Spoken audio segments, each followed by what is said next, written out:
ခုကျွန်တော်ရောက်နေတဲ့နေရာလေးကတော့ထောက်ချက်မြို့မှာတည်ရှိတဲ့တီယန်ဖန်ရှုခင်းဘက်အဲ့ဒီတီယန်ဖန်အတွင်းထဲမှာရှိတဲ့စားတော့ဆိုင်တီးပေါ့ဗျာဒီမှာပြင်မှာဆိုရင်အပင်လေးတွေနဲ့စုပြမှုရှိပါတယ်စင်းစင်းလန်းလေးနဲ့ဒါကတော့အတွင်းထဲဝင်ပြပါမယ်ဗျအတွင်းထဲကပြင်ဆင်ထားတဲ့အပိုင်းကိုကျွန်တော်ရိုက်ပြပါမယ်ပေါ့နော်ဒီမှာချစ်သူဘက်ကအစအစိမ်းရောင်လေးပါဆိုင်ပြင်မှာဆိုရင်လည်းလမ်းဆန်းမှုလေးရှိပါတယ်ဒီမှာဆိုရင်ဒါအောက်ထပ်ပါဗျရှေ့မှာလည်းလှဲဘင်းလေးတွေနဲ့ဒီမှာစားတော့ရနိုင်တဲ့အရာတွေလည်းရေးထားပါတယ်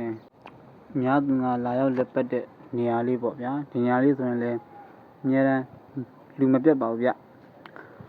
ကားပြီးလာခြင်းတဲ့နေရာလေးမြတ်တန်တာတဲ့နေရာလေးဖြစ်ပါတယ်ဒီမှာတော့ရှေးဟောင်းစတီးတော့မဟုတ်ပါဗျာမှာတို့ကောမလဲဂျိုင်းနေပေါ့ဒါကတော့စပိန်ပေါ့ဒီစပိန်ကိုမြင်တော့နွားနုပို့တဲ့ကလာတော့သွားမြောင်မိတယ်ဗျ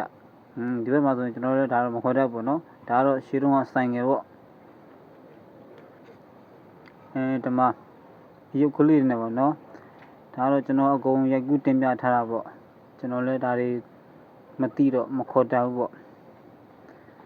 နွားချလူတွေတော့ထင်တာပဲဗျနောက်ပြီးတော့ဒီမှာပကြီးကားကြလေးတွေလည်းလှပါတယ်ဒီမှာပုံထဲမှာကက်ဆက်တိတ်ခွေလေးတွေ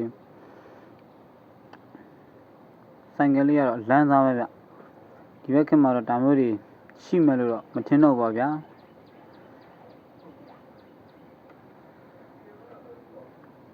ဒါကတော့အိုက်ဆိုင်ထဲမှာရှိတဲ့ဈေးဆိုင်လေးပေါ့ဒီမှာရှေ့မှာဆိုတော့ခုံလေးနဲ့ထိုင်နေစရာလေးပါဗျဆွတ်ဆောင်မှုလည်းအများကြီးရှိပါတယ်မဟုတ်ဘက်ကတော့မြင်တွေ့နေအုံမောင်းလားမသိဘူးဒီမှာဝေယုံလေးတွေနဲ့ရှေ့မှာလည်းဒီမှာတပ်ပုံရိုက်တဲ့လူတွေဆိုင်ငယ်တွေရက်ထားတယ်ပေါ့နော်စပီဆွဲတဲ့လူတွေမှာဆိုင်ငယ်တွေလည်းလမ်းစားတွေပေါ့ဗီဒီယိုရမ်းရှင်းမှာဆိုလို့ဒီလောက်ကလေးပဲတင်ပြထားတာပေါ့ဗျာနောက်လည်းကျွန်တော်ထပ်ပြီးတော့ကျင်းဆက်ပေးပါမယ်ခင်ဗျ